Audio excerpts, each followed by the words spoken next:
Hoy en los retos de la política está con nosotros Mariana Llanos.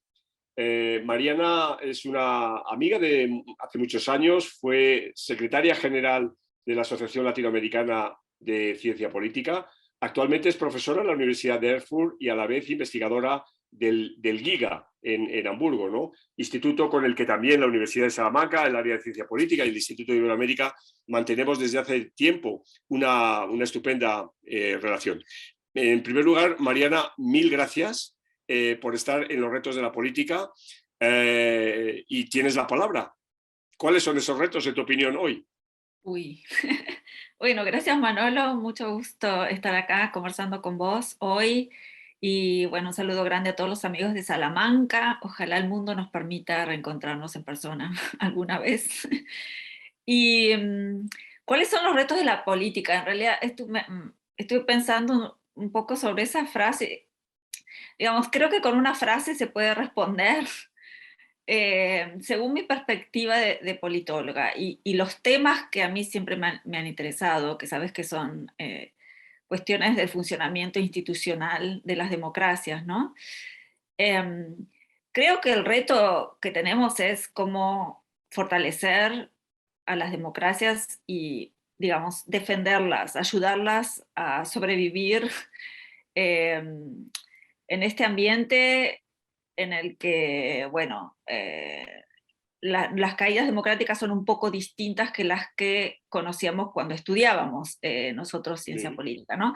Entonces, me parece que es un reto, un desafío eh, bastante interesante para nosotros como politólogos, porque quizás, bueno, los estudiantes lo habrán, no sé cuál es el público de los retos de la política, supongo que hay muchos estudiantes que habrán estudiado ya caídas democráticas en el sentido de mediante golpes de Estado o autogolpes, ¿no? Que eran las caídas típicas que tenía Sí. la región, digamos, al comienzo de la tercera ola, cuando ese tenor de caída democrática se ha ido transformando, y en los últimos años lo que hemos visto son procesos de lo que se llama erosión democrática, ¿no? Eh, Sí. que son más difíciles de, de identificar en el momento en que comienzan, como para que uno empiece a actuar con toda una artillería de mecanismos de protección, ¿no? Entendido. Eh, Tanto desde el punto de vista interior como desde el punto de vista de la reacción internacional frente a esos acontecimientos, ¿no?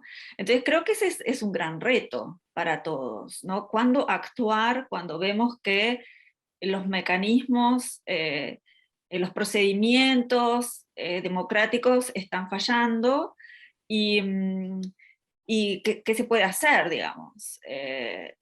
Entendido. Creo que, sí, a ver, te dejo vos No, una. tú en tus estudios has puesto, bueno, mucho el acento en el funcionamiento de las instituciones, ¿no? Tanto de los gobiernos, de los esquemas presidencialistas de gobierno, como también de los parlamentos, ¿no? Aspectos que son especialmente sensibles, ¿no? En cualquier democracia. Y si te parece, bueno, pero esto lo vamos a abordar ahora y posiblemente podemos dejar para el final, dado que estás en Alemania, que también hay un erosionamiento de la democracia en Europa importante, y desde Alemania tienes una tribuna no solo para ver lo que está pasando en la vecina Polonia o Hungría, sino algo mucho más dramático en Ucrania, ¿no?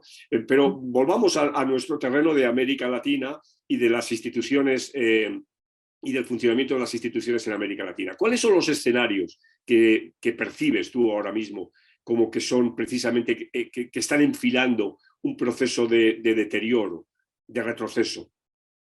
Eh, bueno, para los que estudiamos, como vos decís, las instituciones, ¿no? Sobre todo relaciones de la presidencia con las otras instituciones políticas. Yo hice mucho sobre lo que se llamaba accountability horizontal, ¿no? Lo que Guillermo Donner llamaba accountability horizontal. Y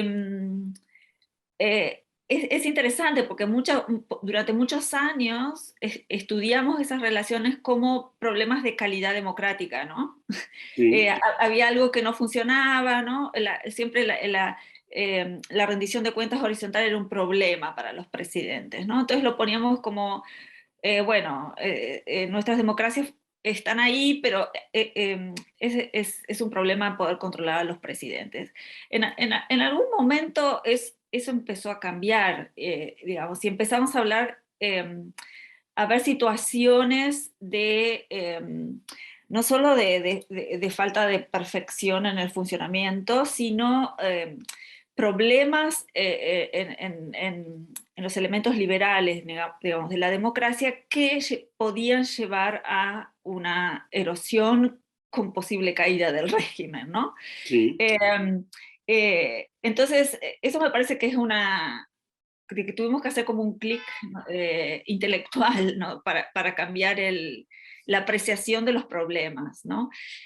Porque lo que se empezó a ver es que, bueno, algunos presidentes que llegaban con mucho poder político, apoyados en las urnas, frente a contextos que vos bien has trabajado, Manolo, de crisis de representación, ¿no? Donde el sistema político no respondía a las demandas que la sociedad o sea, les ponía sobre la mesa, no respondía. Entonces, aparecían estos líderes empoderados, ¿no? sí. Con votos, que aprovechaban esa circunstancia para llegar al poder y empezar a desmoronar el sistema democrático desde adentro, se dice. Por eso se dice que la erosión democrática no es lo mismo que una caída democrática, porque es un proceso gradual y Correcto. paso a paso en el que vas desatornillando, ¿no? Las, los tornillos de la maquinaria institucional, de modo que en algún momento se descoloca tanto que deja de funcionar esa maquinaria. Pero como es un proceso gradual, estaba difícil identificar dónde es que se empieza a caer el proceso. Deja de Correcto. ser un problema de calidad y empieza a ser un proceso de caída del régimen, ¿no? Bueno, ahora el tema me parece que es que, como ya hemos visto bastantes de esos casos, me estoy refiriendo sobre todo, bueno, vimos Venezuela en su momento, después vimos Nicaragua, ¿no? A partir del año pasado vimos bastante acelerado un proceso así en El Salvador, ¿no? O Sí, sea, hay distintos casos, o sea, ya más o menos conocemos qué es lo que pasa, digamos, ¿no? correcto. Cómo los líderes construyen, digamos, o sea, se construye una situación en la que hay unas especies de enemigos que empiezan a ser disfuncionales a los objetivos del líder presidencial, y entonces empiezan los ataques a la prensa o a las organizaciones de la sociedad civil, eh, y después, bueno, la justicia, ¿no? Hay cambios en la justicia para que ésta sea funcional al proyecto político, y después de eso, si le va bien, digamos, si todo funciona bien, hay una especie de cambio constitucional en el que el presidente trata de quedarse más tiempo en el poder, ¿no? Las famosas Correcto. reelecciones presidenciales. Em, pero bueno, no es como era antes, digamos que es algo que se da rápido. Bueno, en El Salvador se ha ido dando, se fue dando más o menos rápido, pero puede llevar varios años, ¿no? Entonces, eh, me parece que ese manual de la erosión Correcto, sí. democrática está bastante claro ya en la literatura, digamos. El reto para nosotros me parece que es, ahora que tenemos ese manual más o menos claro, qué hacemos, digamos, ¿no? ¿Cómo intervenimos eh, para tomar decisiones que más o menos frenen ese proceso que vemos que se está produciendo? Y ahí Yo, somos bastante pesimistas, ¿no? En la visión, ¿no? yo la verdad es que realmente es mi desafío, quisiera hacer un curso sobre eso para la universidad, para ver qué es lo que hay, porque no es solo América Latina, digamos, Pues claro, es otras regiones también, ¿no?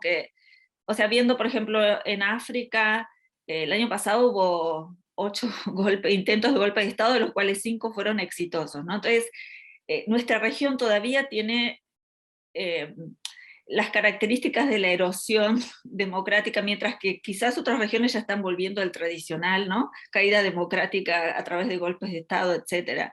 Sí. Entonces, pero yo no sé si, creo que no hay mucha literatura, pero quizás vos, Manolo, conocés mejor que yo, eh, que nos diga qué podemos hacer frente a estas situaciones. O sea, han aparecido algunas cosas, bueno, hay algunas cosas que me parece que uno podría empezar a evaluar, que es un poco, primero son los antecedentes democráticos de un país, ¿no? Si un país está eh, empezando ese proceso de caída, si tiene de dónde agarrarse, digamos, si hay fuerzas democráticas que lo puedan sostener y recuperar en algún momento. Leí un artículo corto hace poco sobre Ecuador, ¿no? Que Ecuador estaba en un proceso así de deslizamiento para abajo, y en algún momento, ¿no? Con la elección de Lenín, Moreno, y después Sí. y hubo como unos cambios constitucionales también, ¿no? Empezó como a revertirse la situación, no sé si mejoró demasiado, pero estabilizó, digamos, ¿no? Correcto. Entonces quizás los elementos están ahí presentes, pero no están presentes siempre en todos los países. Y ahí en el caso de Ecuador hubo un movimiento de la oposición importante, ¿no? Una unidad en la oposición me parece importante. Eh, el movimiento en la calle, ¿no? Bueno, lo Sí. estamos viendo un Bueno, poco. Sí, no sé por lo que, qué elemento más le agregarías vos bueno, por a lo que, esta cuestión. o sea, por lo que sabemos, hay, esto es un juego que a veces es virtuoso, a veces es todo lo contrario, que se mueve en un triángulo en el que hay, en mi opinión, hay tres elementos o tres lados de este triángulo. En primer lugar, por un lado, son qué tipo de reglas tenemos y, bueno, hemos estudiado bien y tú lo has trabajado también muy bien, el tema del presidencialismo. En segundo lugar, tenemos qué tipo de sociedad que hay, una sociedad desigual, una sociedad que sufre pues la violencia, la falta de seguridad ciudadana, que también a la que se le ha prometido muchas veces muchas cosas y esas expectativas no se cumplen, y entonces es una sociedad de alguna manera pues del malestar, una sociedad enfadada, bronca, etcétera. Y luego tenemos el tercer eje es el personal político, ¿no? El tipo de líderes que tenemos, ¿no? Y es en digamos, en ese círculo, perdón, en ese triángulo es en el que nos movemos, ¿no? Ahora, personalmente, y de acuerdo con lo que estabas diciendo, me gusta mucho esa idea de que quizás hemos sido demasiado ingenuos en pensar o en utilizar el concepto de calidad, que es un concepto muy bueno, por supuesto, porque no nos permite ver que una pérdida de calidad lo que está produciendo es lo que tú muy bien has dicho y es una erosión, ¿no? Ujú. Entonces, Claro, me preguntas por soluciones. La verdad es que, bueno, como no siempre nos pasa a los politólogos, no tenemos, siempre estudiamos lo que ha pasado, ¿no? Y somos muy poco propositivos, ¿no? sí, sí, exacto. Sí, me parece que hay que estudiar más eso, ¿no? Cuando se hace ese paso, cuando esta caída que es en pasos, hay un paso que es crítico, ¿entendés? Si hubiera un paso que es crítico, habría que identificarlo y trabajarlo eh, mejor. Eh, por supuesto que los elementos que vos decís son muy importantes, ¿no? La calidad del personal político, el sistema presidencial, ¿no? Que te lleva con una pluralidad de votos a una persona a la presidencia que después no tiene forma de trabajar con las otras instituciones, o no conoce, o no tiene, bueno, deberíamos nombrarlos los partidos políticos, porque ahora no, Sí, no se habla más de partidos políticos, pero bueno, exacto. cómo funcionan estas democracias sin partidos políticos? Estaba el otro día leyendo que por supuesto estamos todos mirando el caso de Chile, ¿no? Que está armando su nuevo eh, engranaje institucional, Exactamente. y se comentaba que ni siquiera o sea, por ahora son solamente borradores, ¿no? Los que hay en discusión, pero no se está ni siquiera hablando de partidos políticos, como si hablar de partidos políticos, por esta cuestión de la crisis de representación, ¿no? Eh, bueno, si ni siquiera lo llamamos por el nombre, entonces está difícil, digamos, ¿no? Siempre fueron el enlace entre la gente y, o sea, nuestros representantes, ¿no? Formaban parte de una estructura de ideas, de un proyecto, etcétera, y ahora eso ya no está. Entonces, me parece que de los últimos 2 años, por lo menos lo que a mí me ha interesado, es como esa crisis de representación que vos has identificado muy bien, Manolo, a lo que has llamado fatiga democrática, Sí, eh, quedó como súper en evidencia con este tema de la pandemia, ¿no? Porque los ciudadanos si ya estaban, se sentían poco representados por esos eh, líderes políticos que llegan al poder, que no responden, digamos, a sus demandas de seguridad, de desigualdad, etc. Cuando llega la pandemia queda mucho más en evidencia porque las necesidades básicas del ser humano, que son la salud y la educación, eh, sí. no estaban, digamos, los instrumentos dentro de nuestras sociedades y estados para responder eh, eh, con igualdad para todo el mundo, digamos, ¿no? Entonces, creo que la pandemia agregó algo más, un ingrediente más, ¿no? Digamos, no sé, no, dejó mucho más en evidencia lo que ya sabíamos que existía, ¿no? Que los estados no funcionan por determinada cantidad de problemas que hay en la región y que el personal político no está respondiendo de acuerdo a las expectativas.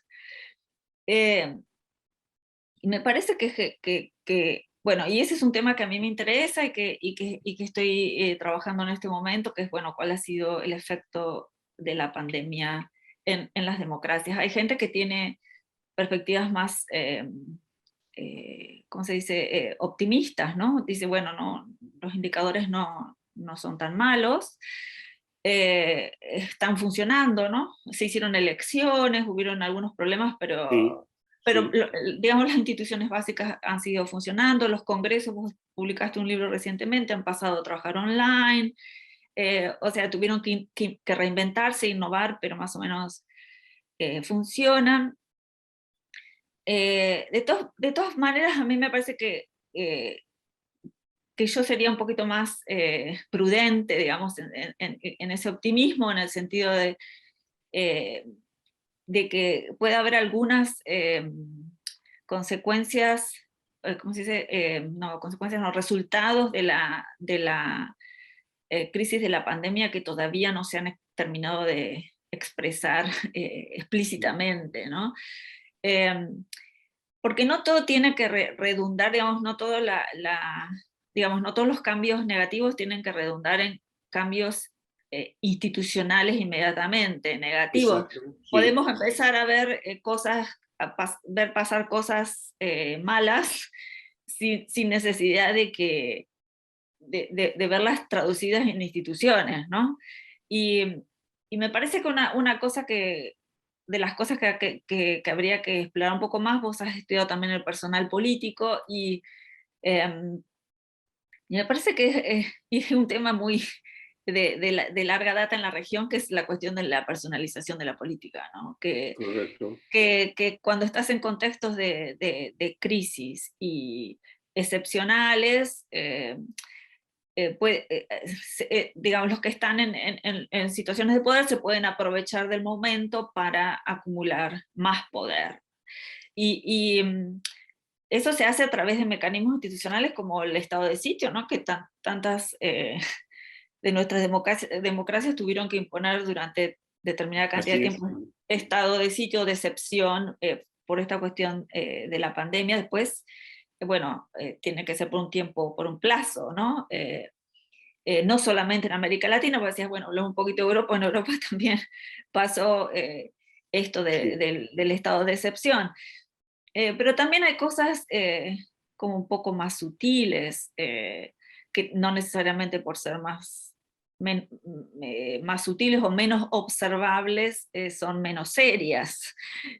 Por ejemplo, pienso en Brasil y en el gobierno de Bolsonaro y Sí, que por supuesto hubieron muchos problemas institucionales, ¿no? De conflicto entre el presidente y la corte y el parlamento, eh, pero también hubo acumulación de poder dentro del Ejecutivo, ¿no? Como eh, poner a la gente que a mí me gusta, que eran todos sí, negacionistas o militares sin experiencia, ¿no? Pero que respondían, digamos, a la figura, a lo que el presidente quería, siendo esto una catástrofe desde el punto de vista social, porque no era gente idónea para el cargo. Entonces, en el momento puede haber sido funcional, ¿no? Para el presidente, una forma de amar poder sin necesidad de correcto. armar coaliciones con el resto de los políticos que no le gustan, pero en el largo plazo vamos a ver qué consecuencias, o sea, también vimos en el mediano plazo que fue una catástrofe social, ¿no? El manejo de la pandemia Sí, en Brasil. completamente. En el largo plazo veremos que esa forma de hacer política, qué consecuencias deja para la De democracia en acuerdo. Brasil, De acuerdo. ¿no? Y Mariana, para finalizar y aprovechando que estás en Europa, que estás siendo testigo de lo que está pasando, estamos comenzando el mes de marzo, ah, ah, el gas ruso no está llegando a Alemania, me imagino que estás pasando un frío tremendo. Y por otra parte, bueno, nos hemos referido, claro, a los vecinos, hablaba al principio de Polonia y Hungría, que tantos problemas generan en la propia Unión Europea, pero ahora con el panorama tan sombrío, ¿no? tan terrible de Ucrania, ¿qué puedes decir, ¿no? Por tener tu comentario, ¿no? En muy pocas palabras, ya estamos casi fuera del tiempo, pero de lo que estás viviendo, ¿qué estás experimentando desde Alemania de la crisis actual? Perplejidad, una Bien, gran, o sea, gran incertidumbre y bueno, desde ayer, desde hace 2, 3 días, ha cambiado completamente la política exterior alemana, como sabes. sí, Eh, o sea, la cosa esta ofensiva de la NATO y de Alemania participando como partícipe activo, ¿no? Cosa sí, que no había hecho hasta ahora. Eh, o sea, estamos todos muy preocupados y lo del gas no es... Ayer escuché al ministro de Energía diciendo, bueno, tenemos reservas, estamos todos bien el verano hasta el verano, el próximo invierno vamos a ver, pero por ya, ahora no es tan inmediato, digamos. Ya tendrán que empezar a prepararse para el próximo invierno, que es lo que pasa con Rusia. Pero bueno, eh, no sé, hay una parte mía que dice, wow, vamos a tener más democracia después de esto. Hay una parte mía así muy pequeñita que sí, quisiera crecer, pero está ahí, que dice, bueno, por fin, ¿no? Nos hemos puesto de acuerdo todos para defender a un país que quiere ser democrático, eh, sí, y bueno, apoyémoslo, ¿no? La gente ha salido a la calle, los países están mandando armamento, o sea, con los medios que tengamos, apoyémoslo. Eh, y además, nosotros vamos a ver más que ustedes la crisis humanitaria, ¿no? Porque estamos mucho más cerca. claro, Entonces la claro, gente se viene de pie hasta claro, Alemania. claro.